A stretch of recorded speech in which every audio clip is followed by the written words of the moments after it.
I was just 17 when I made the AHL. I couldn't skate in junior, but my fist rang like a bell.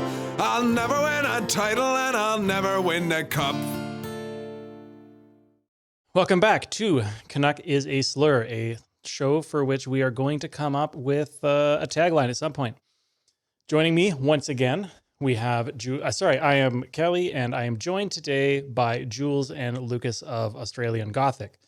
So Hello. My first question for you both is, do you think I remembered to say my name at any point when we did the first introduction? You did. I remember God. you remembered to do it at the last minute, but yeah. Now, I've never started a podcast and then not introduced myself, and it certainly wasn't our very first episode. Oh, that's fine. And speaking of your first episode, I can bring this up now because when you did your first episode on Daryl Summers, the kind of fixture behind Hey Hey It's Saturday, like he's the Saturday guy on TV. I immediately had the idea of, I should teach them about our TV Saturday guy. Our TV personality who sounds like a bit of a giant asshole. Yeah. And it wouldn't be a podcast if we didn't make the bizarre reminder that if you're this is part 2 of the series, if you haven't watched part 1, what are you doing? Go back and watch it. Because everyone does that every time there's a series, even though I don't think anybody really does that. But with that being said, in fact, now that I think about it, if you haven't watched part 1, that's probably fine because it was mostly about 10 unrelated people. Yep, this is just going to be the Don Cherry special. There was a bit of build up though. There was. It was all a ruse.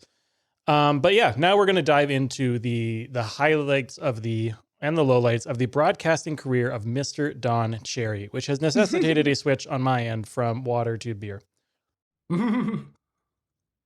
It's a public holiday on the day we're recording this, and I don't have any beer in the house. I do have a bottle of wine that is in the fridge, so yeah, I'll just wait until it's cool. I did not want to have room temperature wine. That's fair. We ended part 1 alluding to our subject's relationship to the concept of toughness in the sport of hockey. This is a big subject, so before we can get to that, let's take some time to flesh out the rest of his persona. Don Cherry has been credited as a staunch supporter of the growth of sledge hockey, an accessible form of hockey for players with disabilities that features in the Paralympics, and of women's hockey as well. For more on the involvement of women in the game, let's turn to our next clip, where Don is giving his opinion on the demographics of hockey crowds. I got to say something now. This isn't funny what I'm going to say, and you women are going to get mad at me out there. But I was standing out in the hall here in the first 5 minutes, and it was a tip shot. A guy tried to get it over the blue line, and a guy tipped it, and it went over my head and hit this poor lady in the face. I'm telling you, when you come to the games, keep your eyes on the puck. And I'm telling you, I've seen some awful smacks. And it's always a woman yapping away there. Look at the game. Lots of fans. What are you talking? Both genders get involved in talking about the game. I agree. I'm dude, just trying to help Look them. at the puck, but don't blame women, men, or anybody else for getting in the odd conversation when you... Wow. Cool. Very cool. Mm. So that clip, you also kind of get to see like the role of Ron McLean, the sidekick, sort of doing the soft pushback here, and you'll kind of see the role of Ron McLean get fleshed out over time as well. Oh, I don't know about that, Don. So that's basically his role throughout the entire broadcast. Yeah, 100%. But it's, not just about the crowds. He also incidentally has opinions on female reporters in the locker rooms. Hey, Stanley Cup playoffs start Tuesday, Don. But I want to say something first of all, okay? Right. I want to say something first of all. My good buddy and a good friend of mine, Duncan Keith, is in a little trouble in Vancouver. And the reason was that he was smarty to a female reporter, and it just said something about you should be a referee or something, and the males, she didn't say anything, but the male reporters went a little nuts and everything like that. Now he's a sexist and all that stuff. I don't believe, and I really believe this, I don't believe women should be in the male dressing room. I know. Wait a minute. I remember the first time it happened to me. Guys are walking around naked, and I hear this woman's voice. I turn around. There's a woman. She's asking me about the power play. I said, let's go outside. And she said, I'm not embarrassed. I said, I am. Well, can we, you were telling me. What do you say? Well, I totally think a woman can be in the dressing room. No. But I do believe a lot of guys take advantage, and they are sexist. Duncan Keith wasn't even close. He was hot about the fact she was making a call, and he was saying, wait you a didn't minute. play, you don't know anything about it. Women should be. Of course, Don. Like in any job, equal opportunity. Well, in equal opportunity, then why aren't men in women's dressing room? Well, they should be. We'll fix that. You want them to be in there? Why not? Well, listen, Carrie plays hockey, right? Yes. And she's a hockey player. Yes. And she's in taking a shower, right? And a guy standing there, she walks Well, on. the showers, as you know. But whoa, look, and women play in those smaller you arenas. can create a nice code of conduct. Wait a minute. If they're going to cover Carrie's games, I have a problem. Well, but, at the Cassie Campbell Pascal's dressing room, wide open. Wait. You mean a woman? You want men in the dressing room with women? There should be, of course. Well, they're not. Crazy here, but What, they're not? Let's just agree that as long as there's a professional code, and I think the players violate it all the time. Well, guys, I know. Having fun, but they go too far. I know, and the other sports too, I could talk about it and everything like that. I don't feel women are equal. I feel they're above us. And I think they're on a pedestal, and they should not be walking in when naked guys are walking in, and some guys take advantage of it. I don't think it should be. That's the way I feel about the whole thing. Now, the playoffs. Oh my God, shut the fuck up. What? Why is he dressed like he's going to a wedding? That? I was going to say magic show. I was just like, is this one of those... This is a normal suit. Oh my God, aren't you meant to be talking about hockey? That went on for so fucking long. It was so weird.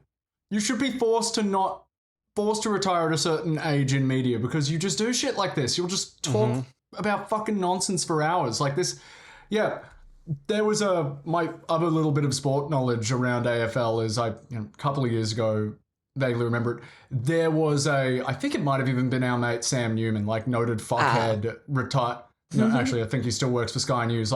Said something about a woman's AFL coach, or I think it was actually a referee or commentator, and it was sort of the tipping point where people were just like, "Can this cunt fuck off?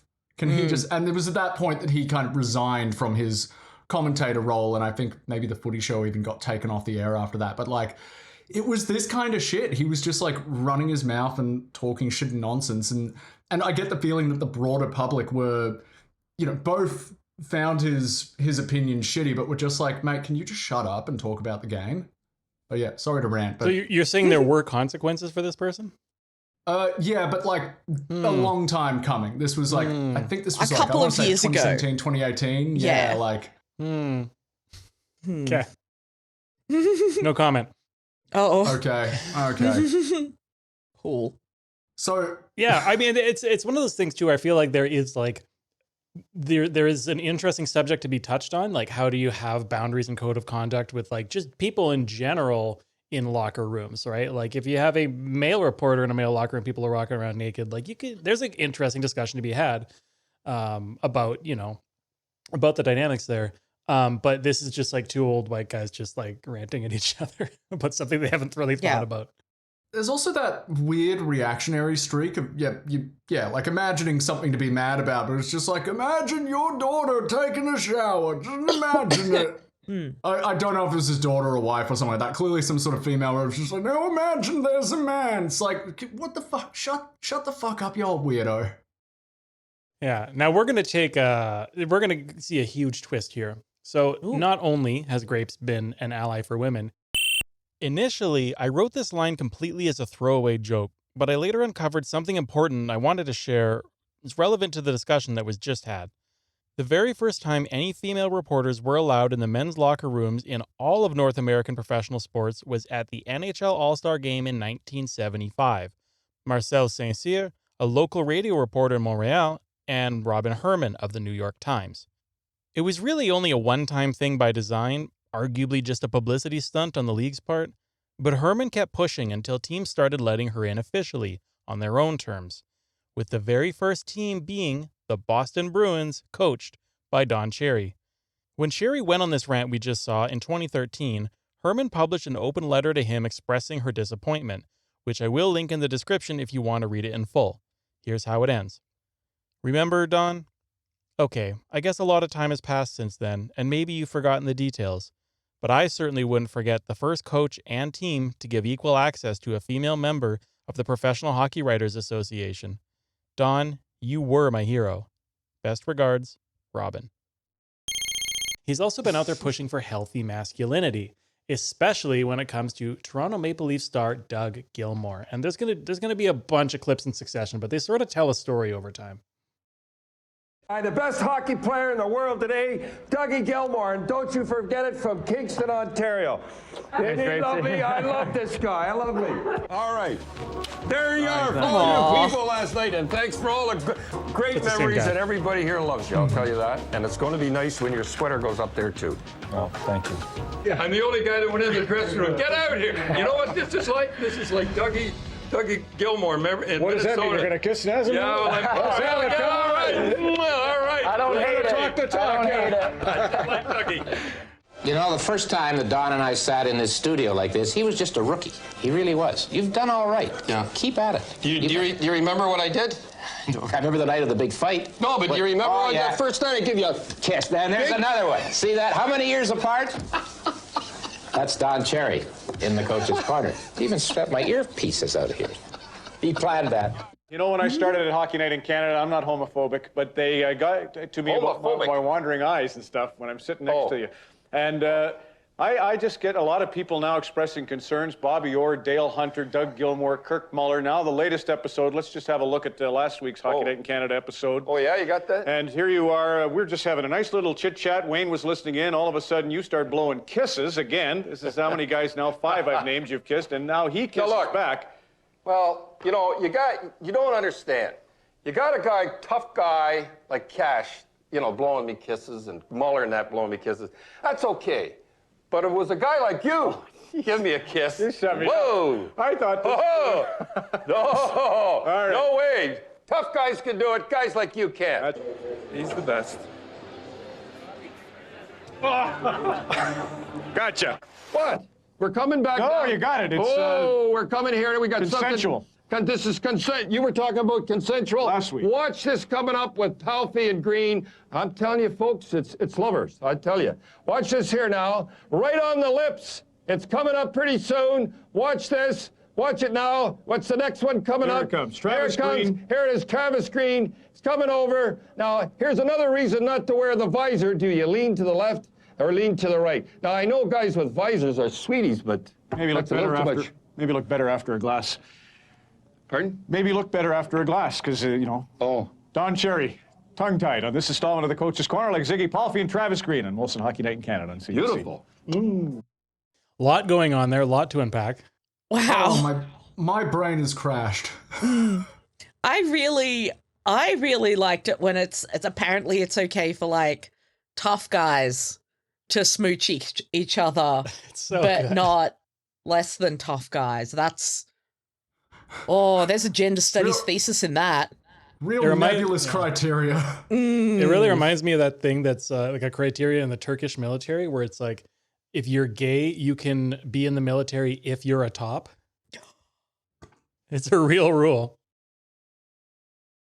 Oh my God. Yeah. That's... Oh God, that's so fucking weird. Yeah, because initially I was like, oh, this is nice. Oh, actually, that's nice. It's good for men to be a bit affectionate. And then some weird rules started coming in. Yeah. And it was less nice. No, not you. No. You don't get to kiss the boy. It might be gay. It's gay when you do it, but not when I do it. It's gay if a less tough man does it. What could be less, or what could be clearer, you know? Not to spoil too much of the upcoming Matildas episode, but Jules, there's a part of the episode where you mention how, like, one of the things in sport is that, there seems to be a thing in, like, masculinity generally about, like, you are not allowed to be physically affectionate with other men, but if you win a game, you can hug each other, you can give your mate a little peck because you're so excited about winning that you almost like win the chance to be physically affectionate with your mates for a little bit. And pat on the butt. give him a pat Yeah. on the ass. Like it's and it's funny how it seems to be like just a Western country thing. It's like no, only if you're like a real mask jock and winning are you allowed to like give someone a peck on the cheek. But like, oh boy, Yeah, he does it a lot, doesn't he? Yeah, it's almost like you're not like allowed to be affectionate in this way, but if you're a tough enough guy, you suddenly have a license to be able to seriously claim it's ironic and not like sincere. Not like sincere queerness, but if you're effeminate at all, or like in his view, less tough, then you don't have the plausible deniability. Like that's kind of my read on it. It's a lot. You've got to have we enough. Could talk about this for an hour. I know. You've got to have like enough masculinity points built up for you to be in like the safe zone, where you've got enough masculinity that no one can then question your masculinity. So it's okay. This was a thing that drove me nuts all throughout my like teens and 20s. You know, you'd have you and your friends would be like intensely policing each other's masculinity, but then they'd do something and then just like kind of flaunt it. It's just like, no, I can do it. It's just like, oh, fuck this. So it's funny to see that same thing happening in Canada, but I guess not surprising. Yeah.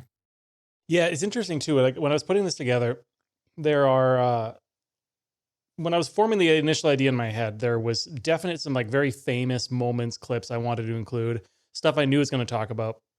And I don't want to necessarily spoil what some of it was, but as I was putting it together, I was like, pouring through all these clips, and I was like, he's covered a lot of things. I haven't seen him be like homophobic. Though that last clip, I don't know what you would call it. This next clip, well, I don't know how to set it up. So I'm just going to say it takes place rinkside in Los Angeles, a city that Don doesn't seem to think has real hockey fans. And I'll just leave this to speak for itself. Don, we need you. I don't know what to say, ladies and gentlemen. What is this?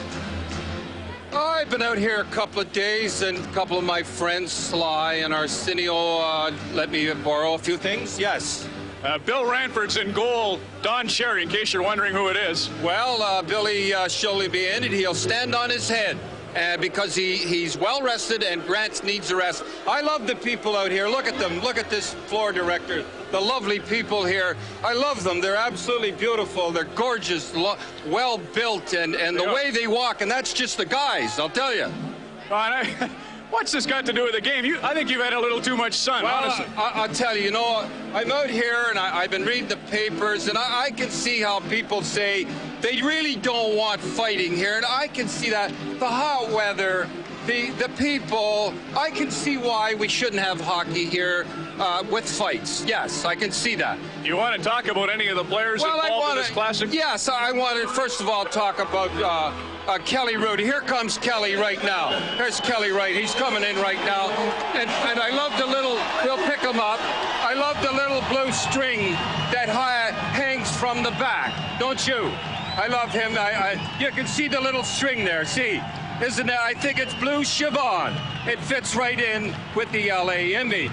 What's with the earring on the left side? Well, when it's on the left side, that means I'm available. And Good. Not only that, hockey without violence is like a silver ballet. Who are you picking? I'm not picking. Let the best team win. Why keep score? Like you, this one could go either way, I guess. Wow. What's going on there? I don't know. You tell me what's going on there. He's got this is like a straight guy at his first Pride event. This is like Yeah.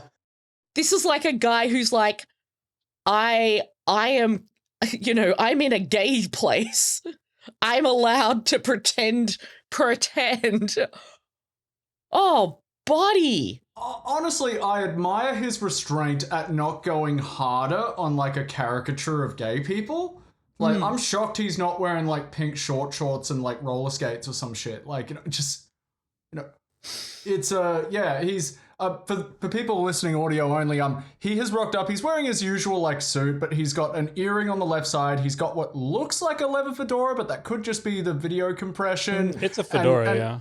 a fedora and sunglasses, and he's, talking in what for him is probably like a swishy, effeminate manner. Yeah, and it's his version of that, yeah. He actually came across quite Donald Trump-like. Yeah, that like There New was York, something- bitchy New yeah. York socialite. Yeah, like there's interesting, I guess, like parallels. Like he's not exactly Trumpy, but they both have a very distinct way of speaking. They both have a like they're just so like. But yeah, they're very distinct. They're very sassy. They have a very particular cadence to the way they speak. It's bawdy and mask, I guess, but also still very like bitchy, as you said, like sassy. Yeah. But a lot of people can mistake it as, it works for an entertainer for kind of, people my dad's age or something like that. Yeah. Yeah, it's interesting. Like, it's probably not useful to necessarily try to ascribe too much coherence to certain people's worldview, but there is a part of me that's like, there's like a relationship between like, someone's real or perceived like homosexuality versus heterosexuality, or like, but also a separate but related idea of just like how tough versus effeminate you are. And it kind of seems like you almost want to give him the credit of believing like he wouldn't be as upset about like an openly gay player in the NHL as long as they were tough. But what he doesn't like is just the swishiness and like I don't know. Maybe it's reading too much into it, but it's like, there's like it's almost not you. Like if you were being incredibly charitable, you'd be like, well, he's not being homophobic. He just hates being effeminate. Like, I don't know. I don't know where I'm going with that. He is doing the really old guy thing of when he's dressed in a funny way to make a joke, he really needs you to notice it. It's just like, oh, this. That's just true. like, he's certainly theatrical. Like, yeah. And it's so fucking tired. Yeah. It's like, I feel like I've had dinner with so many cunts like this. So it's like, yeah. You have earrings, cool, man. Yeah. Well, didn't he also get like the whole thing of like piercing one ear? Like, isn't the right ear the gay ear? Didn't he get that backwards?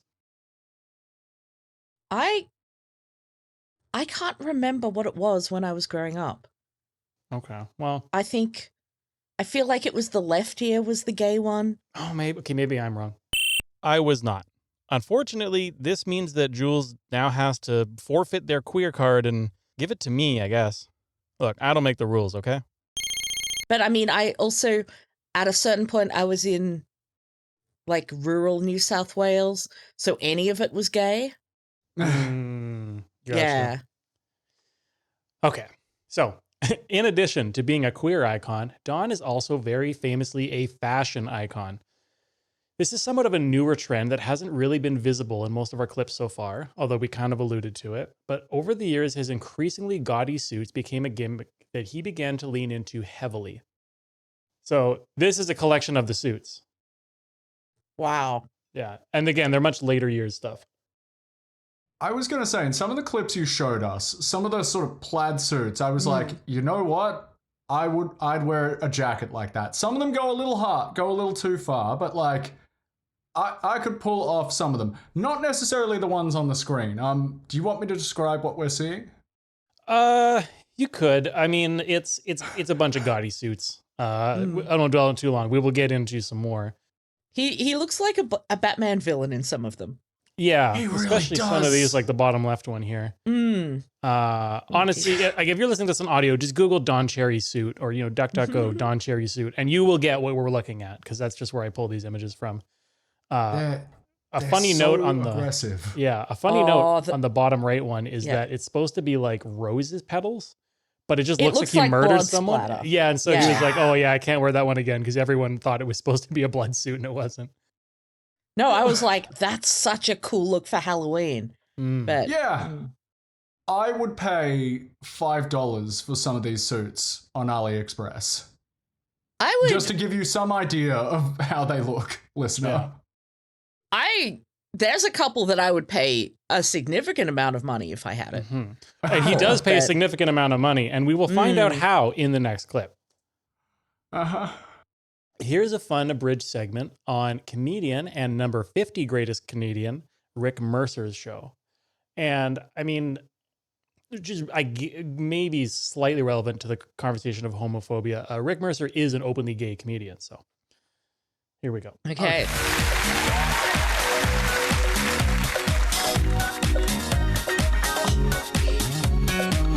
Haute couture is a term referencing high fashion emanating from the style capitals of the world. It evokes such designers' names such as Armani, Dior, Lagerfeld. Today, I have an audience with one of the great fashion icons. Don Cherry, how are you? I'm pretty good, Rick boy. How's it going? Good. You're looking What else? pink. You get your fabric for your suits At Fabricland. Yes, Right. I do, and I've got some stuff here for you. I think you'd look lovely in pink, don't you think? Well, I'm more of a black and white guy, but I'm How about baby blue? This is not suit fabric, is it? I don't know what it is. I just like it. I don't ask questions. I say, I like that. That's what I want. This and is for drapes. What, it is? Don't tell me that. It is. You're wearing drapes? Yes. You're telling me this is drape material? You've been wearing You've drapes. ruined my whole outlook now. My image is gone. You'd look good in pink. Don't you think he'd look good in pink? I think maybe a little people yellow. drive by your house, they think your drapes are closed. It's you standing in the window. Is this it like this? This is more like I a like- couch. This is couch. That's beautiful. I'm far more conservative than Don Cherry, it turns out. Who isn't?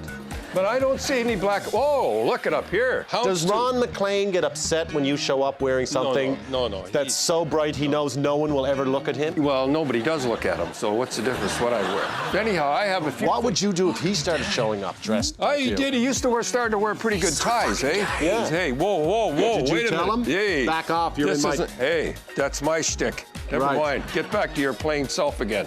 All right, black and white.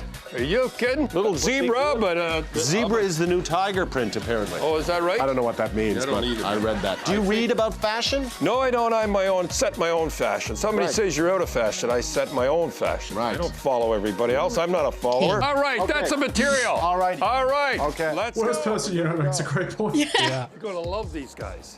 Like, Gonna this love is them. charming. What if he Here's just did Ricky this? here. Yes, here Yeah. we are. And here's Johnny right here. You know Rick. This is Johnny, how are you? amazing. Nice to meet you. Oh, Thank you, Don. How are you? you're welcome, So John. this is a bag of material for drapes, and I need a suit to look like Don. It's going to be hard. Can we pause do it your here for a best. minute? Sorry. Yep. Sorry, I just want to make a point that I would love there to be a fashion show where it's because basically it's the same thing. It's like I can kiss dudes because I'm so mask. I can wear like the brightest, most aggro shit because I'm so mask. I'd love for there to be a fashion suit who was just like, hey, you want to wear this? Have you tried being fucking cool? I just love like a beautiful himbo idiot to be like, yeah, you can wear it. Just be awesome. Just head empty. There's Just a lot of vibes. lost opportunity going on. I am now obsessed with this man because he falls into a particular category of men that I like to think of as a natural drag king. Like someone who is doing this really specific performance of masculinity that seems so contrived and so like considered that it doesn't actually feel real. And I love it. I'm obsessed with this. I want to give professional footy players I want to let them loose in spotlight so they can just pick out fabric they like and take it to a tailor to get turned into a suit. That would be beautiful. Yeah, that'd be fucking cool. Yeah. Also, was Don Cherry married? Was there any record of like him being, not to dissect it, but like, Has he been married like 8 times or something? No. Yeah. So Don Cherry, I think I actually forgot to put this in because I didn't have a spot for it. But he was married, and he was a wife guy. Yeah, he was married to a woman named Rose Cherry. So that's why he always has like a rose on his lapel, and I think that's why he had the rose suit. Yeah, Oh, it's okay. really sweet. Hectic. And then she died of like cancer in like the late 90s. And I think, next time we take a break, I'm going to find this bit where he talks about that period of being like a widow. It's a wild quote. Yeah. So there's that. And then, yeah, he ended up remarrying to his second wife. And I don't know, just isn't like a big part of his brand or anything. But yeah, he's been married twice and like not divorced. Okay, because just like some of the shit he's saying in the store is like so sassy. I'd expect like a Truman Capote or Paul Scheer to kind of say that. It's like, oh, then people won't look at your co-host. Like, well, nobody does anyway. Like, I mean, you might even say that like, you know, sexuality or, you know, presentation is some sort of spectrum, and that like people want to appear in many different places on it. And I mentioned earlier, like, it feels like there's a lot of lost opportunity, and like you meet a lot of people that are in very, like, my kind of interaction with, I guess, like counterculture is like, I got into like electronic music festivals, and, you know, people take in weird substances and dress in weird ways and doing weird stuff. And like, it's very liberating to just be like, I can do whatever I want. I'm not going to be like constrained by certain things. And you interact with people that are very like, they've always been mired in a very normie culture. And you're like, we could all be having so much more fun if we just like relaxed. And like, I think this is a great example of that. Yeah. So let's see how this suit turns out. And this is Frank Benny. This is Don Cherry's master tailor. Hello, Frank. Hi there. Will this suit make me look stronger? Oh, of course. Makes you looking special. So we're done? We're done. You will put another sleeve on? I will put another sleeve on, and I will work magic for you. I will be right back. Don? Yes? You've had a few opinions in your life. A few. Do you worry sometimes you're going to go on television, it's live, you don't have anyone in your ear, you're going to say something, and then you're going to go down in a ball of flames? Everybody expects it. Yes, that's when if you ask people, how's Cherry going to go out?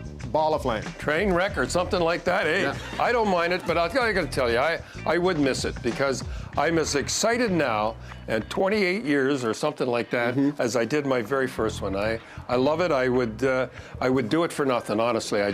I can hardly wait to get on Coach's Corner. You shouldn't probably tell them you do it for nothing. Well, I almost do. Oh, here's Frankie. That's all right. magic. Frankie, thank you so much. Looks My good. pleasure. Way How to does go, it look? Frankie. How does Now it let's look? take a look here. It's missing one thing. You'll see. Just one thing. Oh, beautiful. Great suit. I gotta tell you. They're looking good. Thank you, Don. It's a great book. Hey. it actually looks really good. Just I'm just gonna shake your hand and kiss you. I would love that zebra print suit. That's great. I want it. Yeah. Yeah, it's a zebra print jacket, which, like, if it was a whole suit, it would be a bit much. But no, I like a fun jacket. Yeah. And to be clear, like, it works on him. Like, I know the tone of the show is just like, oh, I'm getting a suit tailored, but it's like, no, he actually looks really fucking good. It looks great. Yeah. It's a Get good a work. tailored suit. Yeah.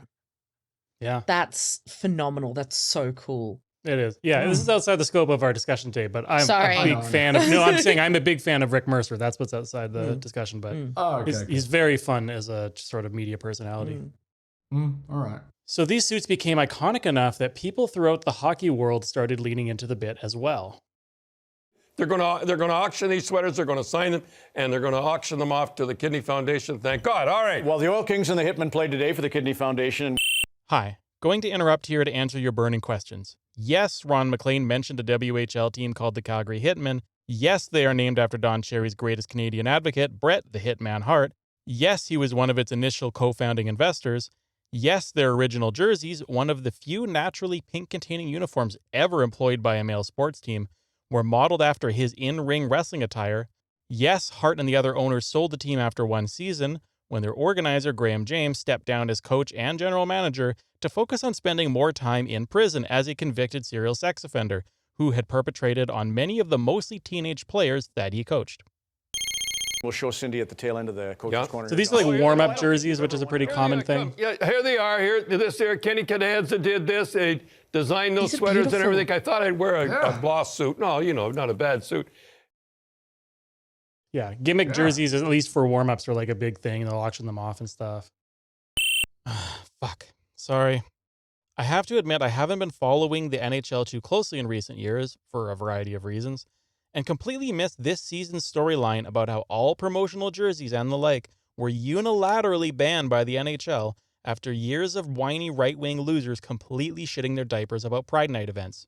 This would lead to everyone's favorite hockey sweetheart, Marc-Andre Fleury, being threatened by the league with a fine if he dared to wear his custom goalie mask painted by an indigenous artist in recognition of his wife's Mi'kmaq heritage for the Minnesota Wild's Native American Heritage Night.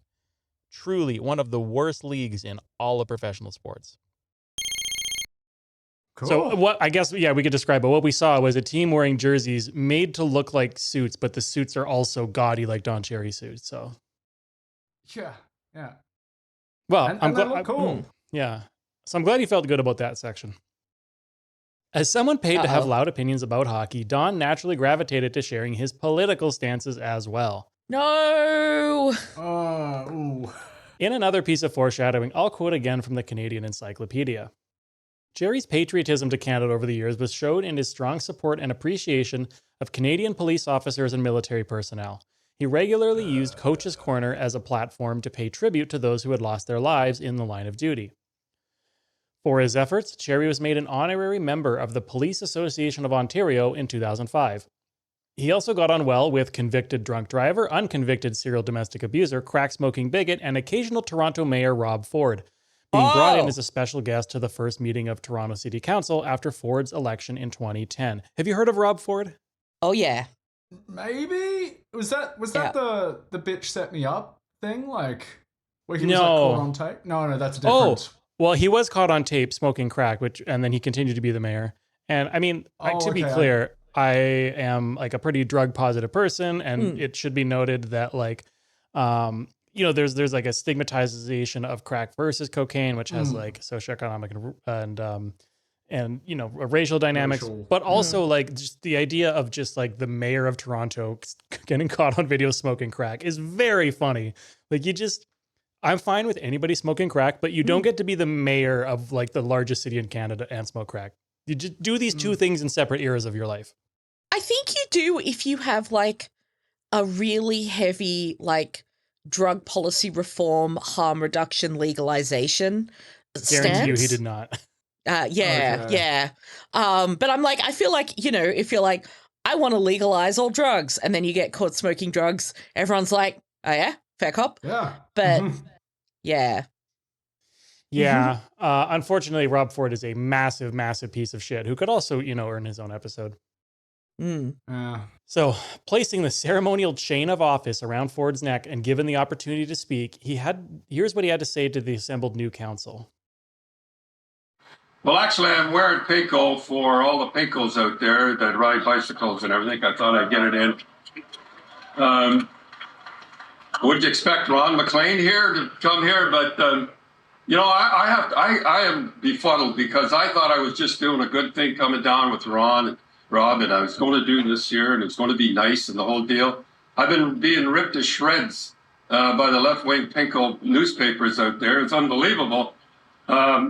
One guy called me a jerk in a pink suit, so I thought I'd wear that for him too today. It's funny. In those articles, my church I was made fun of because I go to church. I'm easy to do it that way. I was called modeling for the troops because I honor the troops. This is the kind of you're going to be facing, Rob, with these left-wing Pinkos. They scrape the bottom of the barrel. But again, and that's why I say he's going to be the greatest mayor this city has ever seen, as far as I'm concerned. And put that in your pipe, you left-wing kooks. Thank you very much. Okay, I do actually remember this mayor. Can you see that video? This has nothing to do with him. Thank you very much, Mr. Cherry.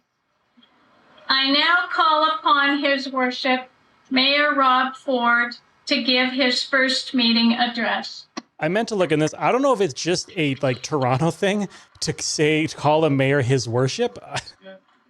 Yeah. And look at that chain of office. Like, I don't think we have that here either, personally. I think this is just the Toronto shit. Oh no, in Brisbane and Queensland, like our Lord Mayors, like all have weird fucking, furry coats and shit. It looks nice. Like they all look like wizards. It's fucking weird. Yeah, there's chains of office in but even like I think quite small mayors, because I remember that the reason I ended up joining the Scouts rather than the Girl Guides in like 1996 was that one of the activities the Girl Guides did on the semi-regular was polish the mayoral chains. And I was a little baby 90s feminist, and I was like, no, I want to learn how to make fires. But yeah, no, chains of office are definitely an everywhere thing. It's good to see, like, yeah, the influence of the colony on us still. Yeah, I mean, I wonder if it's an older city thing, because I feel like the major existing Australian cities are older, and Toronto was older. Like out here in Edmonton, like the city's like founded in like, the province was founded in 1905. Like it's a newer city because of, expansion and stuff. So I wonder if you get a bit of that, but I don't know. I couldn't really speak on it without having looked it up more. I looked it up more. It turns out that cities all over the Commonwealth still have this nonsense going on, and I apparently managed to never notice that we sure as shit do have mayoral chains here in Edmonton as well. And of course, we also still formally call the mayor your worship. So that's fucking embarrassing. But no, I remember that mayor. I remember all the clips of him like crash tackling people or by accident, just being like being, weirdly corrupt and kind of, but in like a bumbling, clown way. He had like Trumpy qualities in that he was entertaining, but it's just like, yeah, maybe he shouldn't be a politician though. Yeah, honestly, I was like, as I was looking at Rob Ford a little bit, I was scrolling through his like Wikipedia personal life section, and I was thinking, like, this is another person who could entirely get the focus of their own episode, but I don't know what you could do that's a better summation of him than just scrolling through the personal life section of Rob Ford's Wikipedia page. It's unbelievable. And he looks maybe a bit charming in like some of the stuff that reaches most people, but he's a huge piece of shit. And rest in piss. I didn't know he was dead. Oh, he died of some sort of cancer. No. But Don has a lot to say, actually, regarding left-wing kooks. Let's see him match wits with the number 5 greatest Canadian, David Suzuki. All right. Here's your pal. Listen carefully. Okay. Oh, I didn't see this. Hi, I'm David Suzuki, Don Cherry's favorite left-wing kook. Winter sports fans know that something strange is happening with weather and climate. Let's show our concern with the symbolic gesture of turning off our lights during Earth Hour. But I'd keep your TV on. At least finish the game. Nice he was. Yeah, look, David Suzuki. Left-wing kook, you're in Vancouver. It's warm out there. Why don't you come to Toronto? We've been freezing for 2 months. Record set. What is this warming trends? We're all dying of cold, and he's talking warming trend. What? I love that clip so much. He really is just an old man who like just gets on TV and yells about people who are annoying him. It's so dated. I want that job. I wonder. Oh, what's cheesing you off today, Jules? Yeah. And like when I first when I was writing the section, David Suzuki was like, I don't know what to say about him, but I will say this, like that is to me such like, I guess I would call it like very like 90s environmentalism, which is like, he says symbolic gestures like turn off your lights for Earth Hour, but turn the TV on, which is like, we're not going to be too scary. Well, but to not even get into the whole thing of like the way that the onus of responsibility for, environmental like sustainability gets shifted onto the individual. Oh yeah. But even as an individual choice, this is like a fun fact, terrifying fact that I learned is the biggest power draws in a typical household are like number one, like in terms of like kilowatts used per year or whatever. The number 1 is the fridge, and number 2 is the cable box, because it's a heavy power draw. And what a lot of people do is they turn their TV off, they leave the cable box on, but whether or not your TV is on, the cable box is still doing the work. It's still pulling and broadcasting a signal. So it by comparison, you should leave your lights on and turn your cable box off and not watch the hockey game, because that is a massive difference in terms of like how much energy you're actually consuming. Yeah. To say nothing about the impact of like the game you're watching and the travel those people will undertake and all that. So like it is very like milquetoast environmentalism, but like kind of a nice shibboleth, like if you're not sure if someone is American, is to get them to like say the name of the city, because like if they like enunciate Toronto, that's a foreigner. It kind of gets run in like Toronto, But when you're that like thick of an accent and that when you're like that, it's Toronto, which works well enough when you're like, oh, you know, come to Toronto. Like you barely hear it. But when you're trying to yell it, it's very funny. It's just a completely different word. Come to Toronto. I love that. Interestingly, there's a small town in New South Wales, kind of not that far from Newcastle, called Toronto, and locals call it Toronto. Yeah.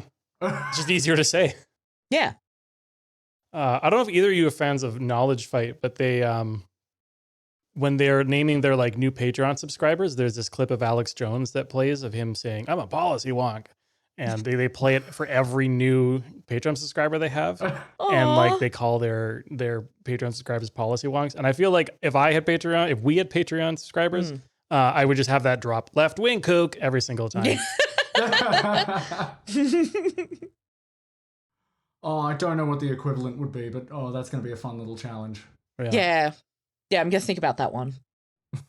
Cherry also formally voiced support for Conservative Prime Minister Stephen Harper, calling him, quote, a grinder and a mucker, and adding, I give a thumbs up to Stephen Harper for sure. You know, thumbs up, big part of his brand. In the context of like not just Canadian lingo, but like specifically hockey, calling him a grinder and a mucker is basically the equivalent of like calling him larrikin. Right. And it is just as much bullshit of like, this is like a lawyer who is a millionaire and runs the country. Like, come on. Excellent. Oh, and so he also added, he supports the troops and I support the troops.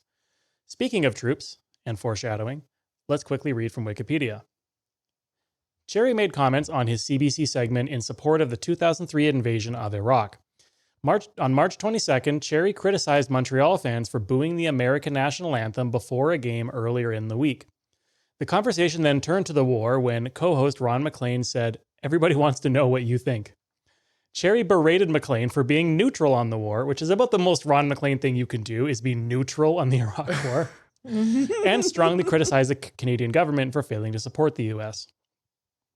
I mean, that's its own topic that we cannot get into, but like, my kind of vague perception is that the like 2003 like Iraq War era is probably like the peak of anti-American sentiment here, and that identity of like we are not American. Wish we'd had a bit of that. Yeah, I feel like there's less of it than ever, but yeah, we used to have like beer commercials about not being American and shit. The video of this segment, of all the most controversial ones, appears to have been entirely scrubbed from the internet, although perhaps that's best for us, as the two of them apparently spent the entire 7-minute segment discussing the invasion. Oh, it sounds quite long. But this will become relevant. The segment was like 7 minutes long. This is somebody who's on TV for like 7 minutes a week, or maybe it adds up. Like, it was actually very hard to figure out exactly how much airtime he had, because that was the first intermission segment. I think they also did it every game on Saturday, so you maybe get 2 or 3, maybe some other ones during the week. But like, for the amount of stuff we have to go over, this is a person who, like, in terms, you think of like a 40-hour work week, a 60-hour work week. Like, this is somebody who's got 7 minutes at a time to do his work. Not content to leave it at that, Cherry doubled down on his comments on The Jim Rome Show, an American radio program, where, in addition to calling Canadian media at large socialist left-wing pinko commies, he added, you have to realize the CBC is government-owned. You have to say the government was against the invasion, and I'm for it, and I'm on a government program. I really thought this could be the end. It was, alas, not quite the end. In January 2004, the CBC imposed a 7-second tape delay on Cherry's TV appearances, after a particularly controversial series of comments that we will come back to shortly. No. In the ensuing summer off season, so like, 4 months later, tragedy struck. The players and owners of the NHL were unable to come up with a new collective bargaining agreement, and a full season lockout resulted. Similarly, Grapes himself was left hanging without a contract, leading to speculation that the CBC might finally be ready to move on from him and start fresh when hockey eventually came back. But, fear not, in July of 2005, just a few months before the NHL returned to play the 05-06 season as normal, Don Cherry was given a brand new contract with the 7-second tape delay lifted to boot. In fact, as a bit of a spoiler, the CBC never ended up pulling the trigger on fighting Cherry. What did happen, however, was that in 2014, the league entered a new broadcasting agreement. Basically, all television rights to NHL hockey would be held for the next 12 years by Rogers Communications, another Canadian telecom giant. We talked about this before with Bell. I grabbed this little note here. So 5 companies controlled nearly 75% of the national media economy in 2014. The top 3 each had about 30% share of the mobile market. Rogers themselves had about 20% of the cable market. And those numbers basically hold today. It is a very lucrative oligopoly with very high barriers to entry in that market. Yeah. Australia's much the same. Yeah. Yeah. So once again, when it comes to Rogers, they are a garbage company run by garbage people, and they can go fuck themselves. With the new deal in place, the cash-strapped CBC let its advertising sales staff go and leased out the Hockey Night in Canada brand to Sportsnet, Rogers' sports broadcasting branch. Sportsnet was now in a position to decide which of the personalities and analysts would be carried over into their version of the HNIC programming. What might this mean for Don Cherry? You guessed it, he continued to have a job. It's just rusted on. Yeah. Here's a quote from a Toronto Star article interviewing a relevant advertising executive. They needed audience and eyeballs, and they recognized that Don was still a draw. There was a pragmatic business reason, emphasis is mine, to leave Don in place. They knew what they were buying. Don's brand has been consistent over the years. Welcome back to the future again. We are once again popping back in from post-production to have a quick look at some of the stuff that was missed or I kind of just want to sprinkle in later. I extracted this clip because I think it's just a perfect summation of his entire platform. So we're going to see, I think, in about, just a couple of seconds in 3 bullet points, just a beautiful distillation of his entire worldview. Would you maybe consider running for prime minister? And if so, what would you do? First thing I do, the foreign fishermen are out of Newfoundland. Second, metrics out and capital punishments in. Capital punishment's exactly what it'd be if you ever did get there. That's right. He's taken on the metric system. I had a Christmas lunch the other day of like a bunch of friends I don't really see that often, and one of them is kind of a little bit Don Cherry-ish. He is the dude, your mate, who just says like silly, outlandish shit.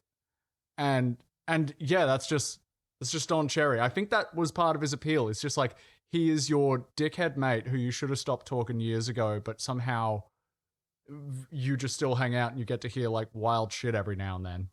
Just slightly too charismatic. Yeah. Yeah. Yeah, like obviously the no metric system is a thing, but I think the thing I found most surprising there was the capital punishment position. I also appreciate that Ron McLean had to pivot to break from capital punishment, from like pro capital punishment. So I guess there's a little bit of, credit due there. Minimal amount, because I don't know. He kind of looked like he was like, yeah, of course he said that. Yeah, back to whatever else we can talk about. Just the talking about bring back the death sentence.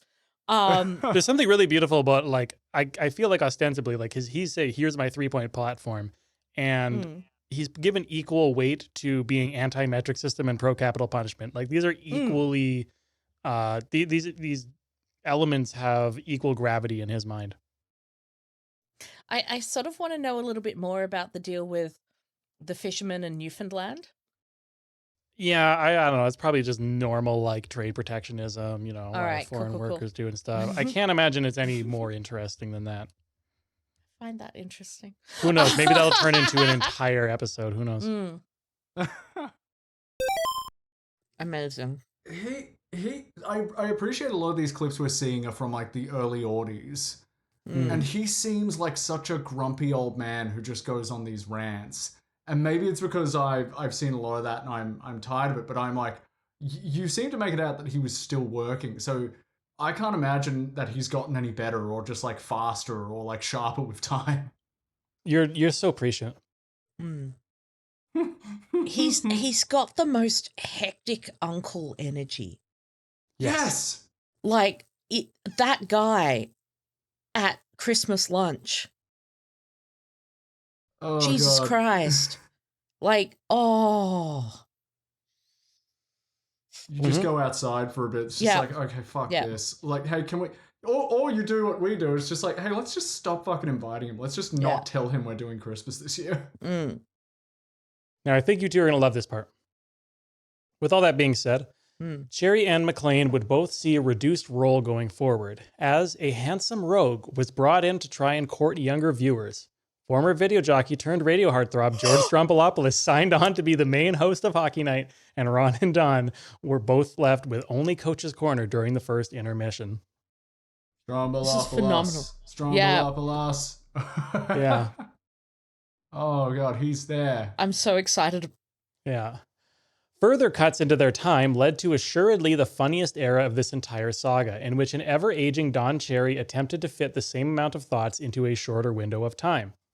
With fewer minutes in which to be controversial, Coach's Corner instead became nearly incomprehensible, as the following exhibits will show.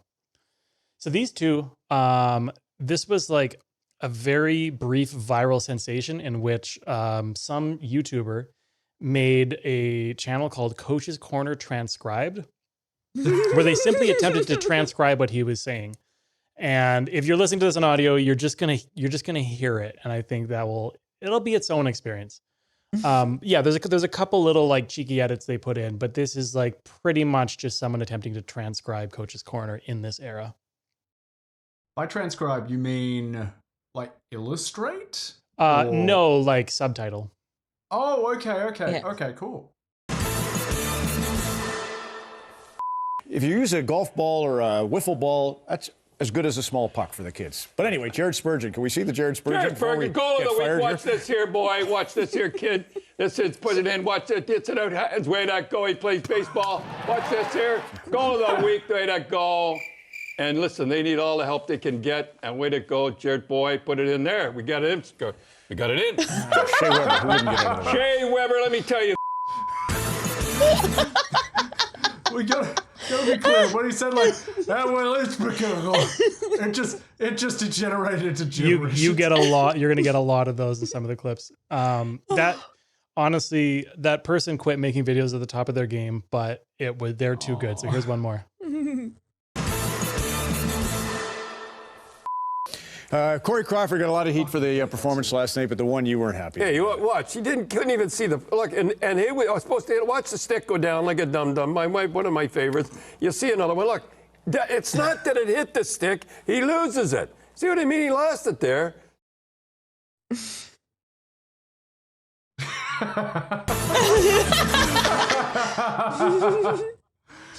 Yeah, so I mean, as non-hockey fans, aren't you glad you have an analyst to explain the game and make it more clear? Yeah, I know what's going on now. I'm glad I have a very old, slightly tipsy, old man. I mean, mind you, you've heard me on my podcast. Every now and then I sound tired and, probably about the same as he does in some of those transcriptions, but... Like when you said Eurovision Chong Contest, yeah. Yes. Eurovision Chong Contest? When did I say that? Oh, it was very early on. Yeah. To be clear, there was some clever editing at the end of that where like he said a whole bunch of and then the stick went in, and then it just like silence. It cuts back to him giving the thumbs up. and it was wonderful. And he was wearing probably the most hideous suit I've seen him wearing. This like shiny, silky, horizontal line looking thing. Like, yeah. So, as you can see, by this point, Grapes is becoming more and more of a punchline, as opposed to being regarded as a serious hockey analyst. When George Stroumboulopoulos parted ways with Sportsnet after 2 seasons, Ron McLean regained the host seat, but Cherry remained largely limited to Coach's Corner, while McLean conferred with younger and more well-spoken analysts between periods and games. The internet started to have a lot of fun with Don, as we just saw. Fans online also made a hobby of taking screen grabs of him breaking Ron McLean. As well as creating some other fun content we'll get to a little later.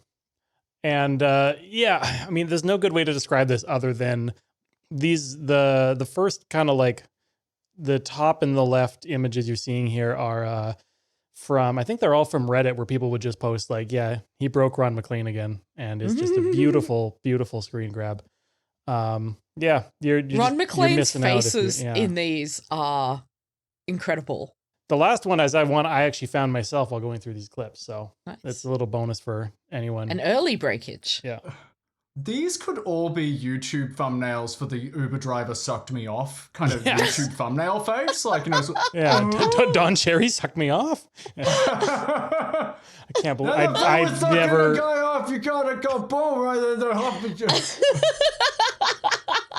I never thought I would ever say the phrase. Yeah, well, but he was a Southie. He had a big face. He'd say things. I could see it. He fit in there. I'd love to have a big face and say things. Yeah. I never thought I would ever say the phrase in my life, Don Cherry sucked me off, but here we are. Okay, wow. Where have we ended? Okay, so now up to this point. I probably made these faces during this recording tonight. Sorry. Oh, probably. Oh, and we'll be sure and screen grab those as well. Now, up to this point, we've covered the bulk of this information pretty chronologically, but I have stayed away from two big topics. The first one, as I already alluded to, is his idea of what it means to play tough hockey.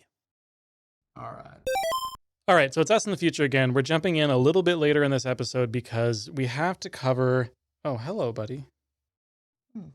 It is now time for the cat intermission. Yes. It's the most important bit. Before we get into the subject of physicality and toughness in hockey, we're going to make a little detour into one episode of Coach's Corner that I just recently found. And kind of like the one that we're about to talk about in the episode, which obviously no one knows about yet, we're going to go through the clips in reverse. So you're probably familiar. I think this is a more North American phenomenon than you would see, but there's a lot of, I think Americans are notorious for it, but we do it too, of sort of like claiming your own ancestry. You know, you have like one grandparent 4 generations back who's German. You talk about how German you are. Mm-hmm. Oh yeah, Australia does that so much. Oh my God. Just in an attempt to not be entirely bland. Yeah. Don likes to do this for other people. And so, you know, we'll hear him talk about, you know, good old Canadian boys, good old Ontario boys, but he also likes to claim other nationalities for people, as we'll see in this clip. Oh no. Now, put this picture up of this beautiful Irish lad, Corporal Fitzpatrick, Princess Pat. He was killed outside of Kandahar. He's based in Edmonton. Prince George boy, BC boy. No relevant to hockey. Fuck off, Don. Yeah, like, so back to hockey. It's whatever on its own. He's doing his, you know, he's supporting the troops or whatever. But this is not the only time. He really specifically likes to call out Irish heritage. He also, but only based on someone's name. Like, that's literally it. This is just a Canadian kid with an Irish last name. And that makes him a good old Irish boy. And he also did this with like Pat Quinn, a player and later a coach. The guy's name is Patrick Quinn, Canadian as the day is long, so of course he has to constantly call him good old Irish boy. And that like could be charming enough, but something that really clicked to me when we were telling this, when I was going back over the story of how, you know, he was painting his hard hat and his tools orange to piss off his Catholic coworkers, is like, he did that during, like, it was either 1970 or 71. This is like the peak of the troubles that he was doing that. Like, oh, no, like, I remember that. Yeah. I didn't really put the dates together, but I'm like, that's really bad. But he wants to have it both ways. And now, of course, he's like, well, you know, but now anyone with an Irish name, they're like, they're my bud. They're the best. And it's just like, it's so, to me, it's so cynical. Yeah. Yeah. Oh.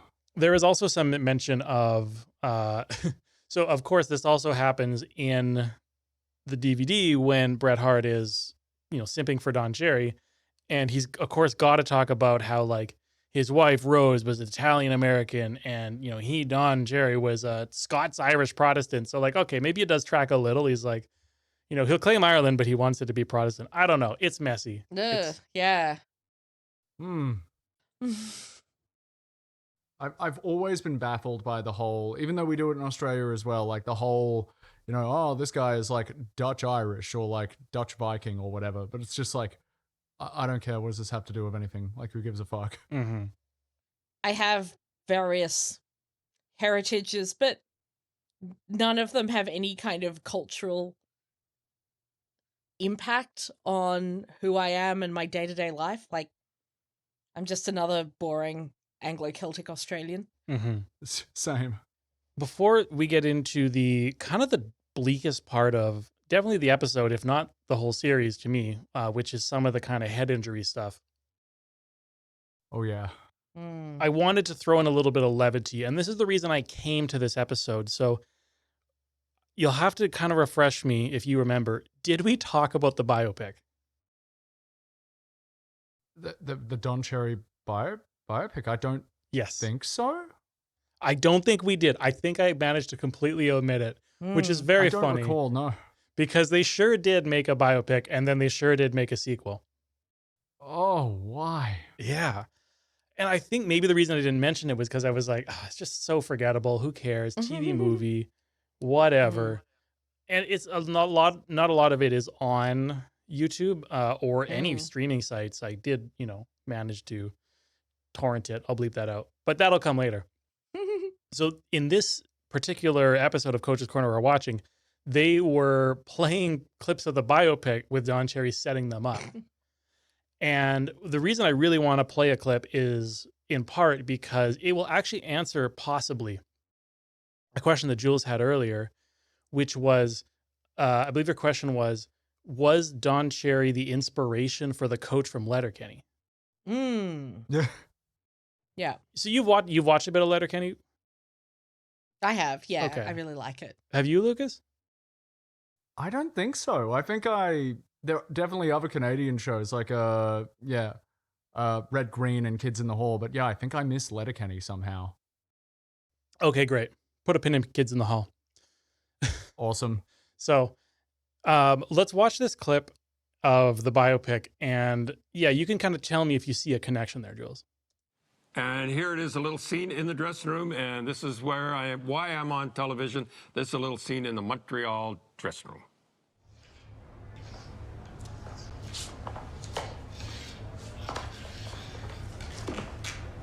All right, points out.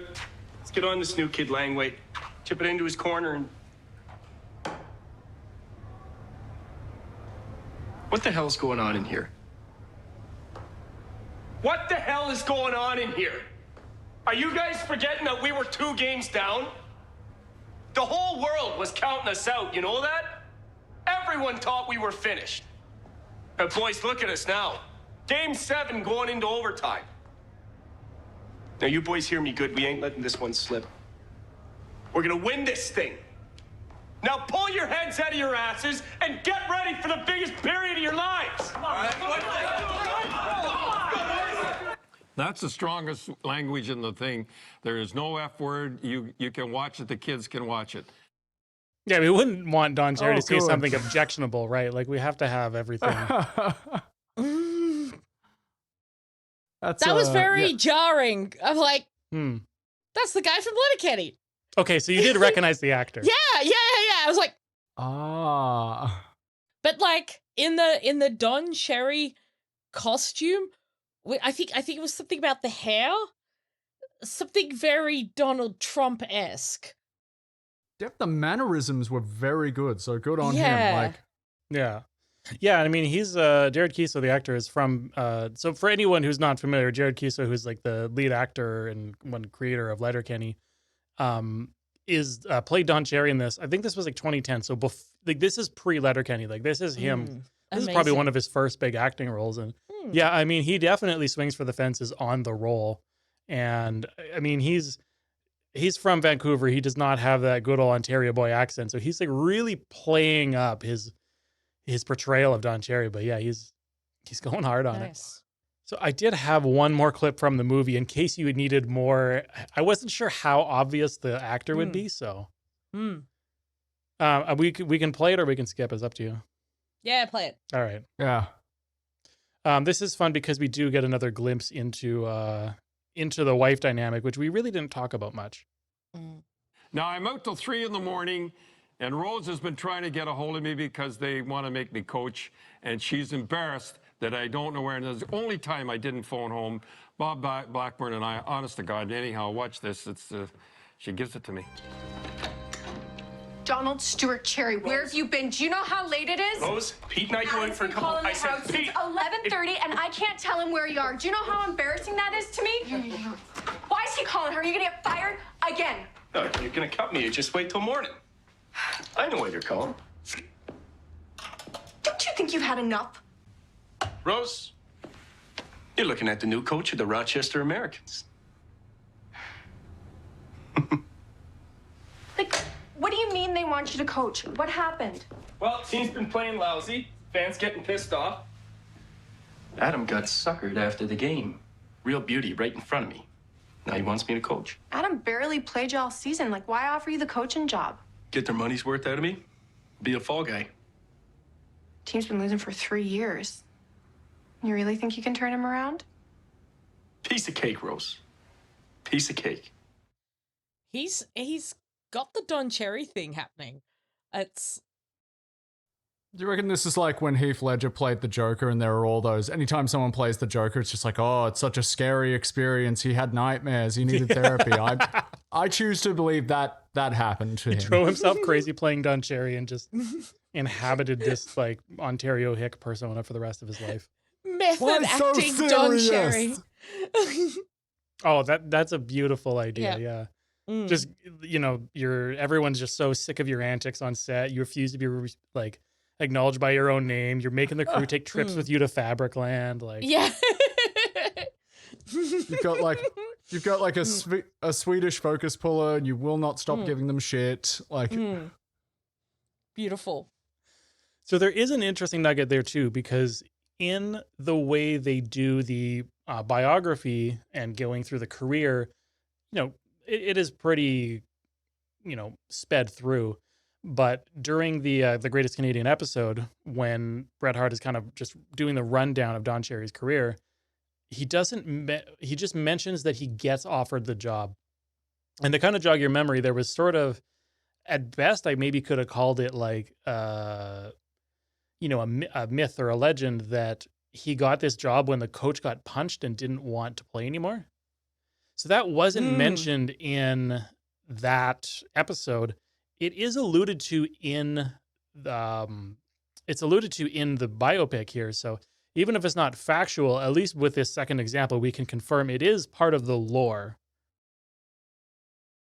Also, thank you for establishing he got punched. I wasn't quite sure what like suckered meant, but now I get like sucker punched. Okay.